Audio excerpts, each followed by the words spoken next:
Audio made possible by www.jackettome.com. Audio Fanfiction Productions presents Wide Awake.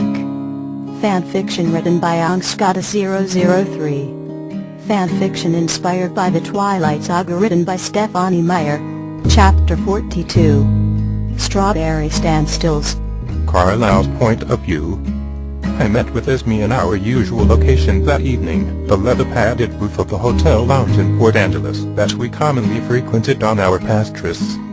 We weren't hiding anymore, but the spot had become rather comfortable for our public displays of affection, so we felt no need to deviate from our old routine. She was waiting in the same booth when I entered, offering a casual wave to the attendant as I passed. We both knew them quite well. "I ordered your drink," she informed me as I leaned down to give her a soft kiss on her cheek. She always ordered for me, because I was always late. It was a social flaw that she had come to anticipate from my demanding obligations to the hospital. Only tonight I was late for another reason. Ever the intuitive woman, Esme noticed the frustrated expression I likely wore as I took my seat in front of her. She frowned, and tucked her head behind her ear, as she leaned over the table towards me. "How did it go?" she asked in regards to the birthday visit, appearing rather concerned about my day with Edward. Secretly, during the 13-minute car ride here I had planned a tirade on how unfair it was to leave me with the responsibility of his and Bella's supervision. It was a burden that she so casually tossed on my shoulders, while she remained next door and received all credit for allowing it. I was meant to look the mean parent, snatching her away at my discretion. I was resentful for the entire responsibility of ruining his birthday. Of course, now that I was here, staring into her eyes, and feeling rather miserable about upsetting her further, I decided to keep my own feelings on the matter more subtle. By the grace of God and the well-paid staff of the hotel, my drink came in a timely fashion. I kindly thanked the waiter and turned back to Esme with a deep sigh. I found myself at an uncharacteristic loss of words as I took a large gulp from my scotch. Unpleasant. I finished lamely, lacking my usual grace as I replayed the ending of their visit in my mind. Edward had not been pleased with me for sending Bella away so soon. I couldn't blame him. She frowned, and took my hand in hers above the table. "Were they? Did they behave?" she asked, a twinge of anxiety lacing her voice, as she leaned closer. I smiled to reassure her. It was completely innocent. I couldn't fathom what she was so concerned about. It wasn't as if I would have allowed them to begin having intercourse at my dining room table, or any such thing. Of course, she was rarely rational in any matter regarding her beloved niece's safety and well-being. Her frown deepened, and she dropped her gaze. "I was afraid I made the wrong decision." Her fingertip began softly tracing the rim of her martini glass, and I recognized it as a very sad gesture from my experience in her presence. "Do you wish you had?" I asked, tilting my head in an attempt to decipher her odd reaction. Sometimes, I wondered if Esme went searching for additional justification to part two. Secretly, I already knew this was the case. Her eyes met mine, and she shrugged delicately. "It would be easier to remain resolute, but I'd never wish it." The ambient lighting of the lounge illuminated her face softly, and exaggerated the deep and worrisome groove of her brow. This had become a long and tiresome debate between Esme and me. Though I was admittedly appalled at the thought of Edward taking advantage of Bella physically sexually, I was more inclined to believe it was never his intention. I had known Edward for many years, and had never once seen his behavior go beyond that of his own self-destruction. It simply wasn't in his nature to intentionally cause anyone harm, especially Bella. Unfortunately, Esme lacked my insight into his psyche, and was impervious to my constant defense of the boy.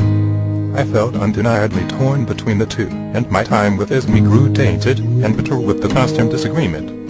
It was actually rather sweet. I drank from my scotch and stared her a pointed glass over the glass. They held hands, and shared Bella's childhood stories, as he ate cake. You should have seen her smile. Yes. I was hitting below the belt with that one. Esme never could resist the girl's smile. I was hoping to use the reference to soften the blow of the mention of their intense relationship. Of course, it didn't work. As expected, her body grew rigid, and she pulled her hand away from mine. She shrugged tightly and wrapped her fingers around the stem of the martini glass. Sweet, or not? Was her curt reply. She avoided my gaze as she enjoyed her drink in silence, and I was left unable to relay the specifics of their contact. I had grown exasperated with her cryptic reaction to any mention of their relationship. In many ways, I could relate to her anxiety over the matter. They were both young and troubled, and clearly vulnerable with their emotions. To allow such a codependent relationship to burgeon would have been irresponsible as their guardians. As their parents, it would have been downright reckless. I didn't know Bella, and Esme didn't know Edward. If the relationship were to fracture in some way, their already fragile mental and emotional states would be crucially jeopardized. It wasn't possible to ignore such risks, especially when you cared, as we did. But on the other hand, I saw no issue in leading them toward the concept of a healthy relationship if they felt inclined to continue seeing each other. Esme was absolutely infuriated by my intention to allow the relationship to continue, and I was shocked by her complete refusal to entertain the notion. I certainly wasn't condoning their supposed sleeping dependency, and I definitely wasn't condoning any sexual relations between the two so soon in Bella's recovery, or voluntary lack thereof. But I felt given time, proper guidance, and positive example, they would grow to learn what a mature relationship was meant to be, and how to apply these lessons to their special circumstances. It was that morning which I had found them in his bed that I realized Esme and I had been carelessly setting a very poor example for the two. It occurred to me that they lacked any solid moral basis to set the standard in their romantic ideals. Instead of having a healthy example, they were only privy to mine and Esme's. This was neither healthy nor ideal in any way. It was how I had finally convinced her to go public as my lover. When she agreed, I was admittedly upset and a little hurt that I had made countless attempts at dating her officially, and yet she was unwilling to take the step until this whole situation occurred. For nearly 3 years we had been casual, meeting in secret locations throughout the Tri-County area. At first, I thought her an adventuress, believing she received some kind of thrill from the secrecy of the rendezvous. After so long, I had resolved to assume the main motivator for remaining private must have been for Elisa's sake. This was something I understood and respected because it wasn't my choice to make. Now, I realized none of these things were at the root of her uncertainty to be with me. It was in these moments, her unexpectedly negative reactions to particular subjects, that made me ponder the real source of her reluctance. It wasn't merely Bella and Edward's relationship that caused them, but at the mention of ours as well. 2 years prior, on one of our long and private weekends away, I had made a very covert reference to marriage. I wasn't necessarily ready for any such commitment at the time, but I felt we had grown close enough to at least begin discussing our mutual views on the topic. She reacted like this then, tense and distant, as she sipped her drink in silence. I had become quite nervous and mortified that I had frightened her away with my blunt acknowledgement of the subject. It wasn't as if I was shopping for rings already. It simply felt natural for two grown adults with children to discuss such things after so long together. Clearly, I was mistaken. We left the mountains awkward and quiet, and though she finally agreed to see me again weeks following, I had become wary of her position on such matters. I never mentioned it again, and as we grew closer over the years, I found myself wishing that I could. And now, as I sit here scrutinizing her distant eyes and tense posture, I've decided it's quite possible I'm insane for pursuing this woman so passionately.